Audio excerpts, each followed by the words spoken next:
ಆಚಿ ಮಸಾಲ. ಎಂತ ಅಡಿಗೆಯ ರುಚಿಯಾಗೋ ರಹಸ್ಯವು 20 ರೂಪಾಯಿ. ಶಿವಾಜಿನಗರದಲ್ಲಿ ಅಧಿಕಾರಿಗಳ ಮೇಲೆ ಹಲ್ಲೆ ಮಾಡಿರುವ ವಿಚಾರಕ್ಕೆ ಸಂಬಂಧಪಟ್ಟಂತೆ ಇದರ ಪ್ರಮುಖ ಆರೋಪಿಯನ್ನ ಪೊಲೀಸರು ಬಂಧಿಸುವಲ್ಲಿ ಯಶಸ್ವಿ ಆಗಿದ್ದಾರೆ ಅನ್ನೋದರ ಡೀಟೇಲ್ ಸಿಗ್ತಾ ಇದೆ.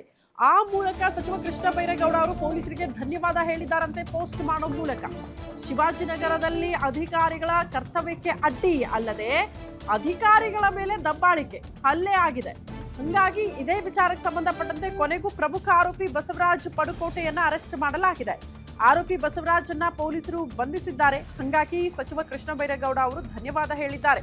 ಸೋಷಿಯಲ್ ಮೀಡಿಯಾದಲ್ಲಿ ಕೃಷ್ಣ ಬೈರೇಗೌಡ ಅವರು ಪೋಸ್ಟ್ ಮಾಡಿ ಪೊಲೀಸರಿಗೆ ಧನ್ಯವಾದ ಹೇಳಿದ್ದು, ಘಟನೆ ನಡೆದ 10 ಗಂಟೆ ಒಳಗಡೆ ಆರೋಪಿಯನ್ನ ಬಂಧಿಸುವಲ್ಲಿ ಪೊಲೀಸರು ಯಶಸ್ವಿಯಾಗಿದ್ದಾರೆ.